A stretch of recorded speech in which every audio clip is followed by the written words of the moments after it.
মোক জগদীশ তেওঁ কৰি দিলে আমাৰ ছোৱালী ৰিধিৰ DMIT টেষ্ট এইটো একচুৱেলি খুব খুব জৰুৰী ল'ৰা ছোৱালীৰ কাৰণে কাৰণ আগতে আমি বহুত কথা নাজানিছিলোঁ ইনফেক্ট মই নিজে নাজানিছিলোঁ যে DMIT কি হয় আৰু এই টেষ্টৰ পৰা কি কি হ'ব পাৰে একচুৱেলি জগদীশে মোক এক্সপ্লেইনো কৰিলে আৰু ৰিধিৰ যিহেতু টেষ্টো কৰি দিলে ব্ৰেইনৰ ফাংচন যিহেতু মাকৰ গৰ্ভত থকাৰ পৰাই শিশুৰ ব্ৰেইন ডেভেলপ হ'বলৈ ষ্টাৰ্ট কৰে হাতৰ ৰেখাৰ লগত ব্ৰেইন কেনেকৈ কানেক্টেড হয় আৰু সেই কানেক্টিভিটিৰ পৰা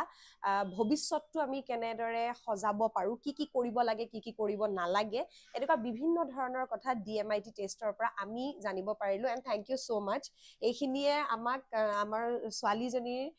জীৱনটো আগবঢ়াই লৈ যোৱাত বহুত সহায় কৰিব আৰু আপোনালোকেও যদি জানিব বিচাৰে তেনেহ'লে জগদীশক আপোনালোকে কণ্টেক্ট কৰিব পাৰে গোটেই অসমত তেওঁলোকে তেওঁলোকৰ ছাৰ্ভিচেছ দিয়ে আৰু ইনফেক্ট আপোনালোকে অনলাইনো ছাৰ্ভিচেছ ল'ব পাৰে গতিকে DMIT টেষ্ট আমাৰ ছোৱালীৰ হৈ গ'ল আপোনালোকেও কৰিব পাৰে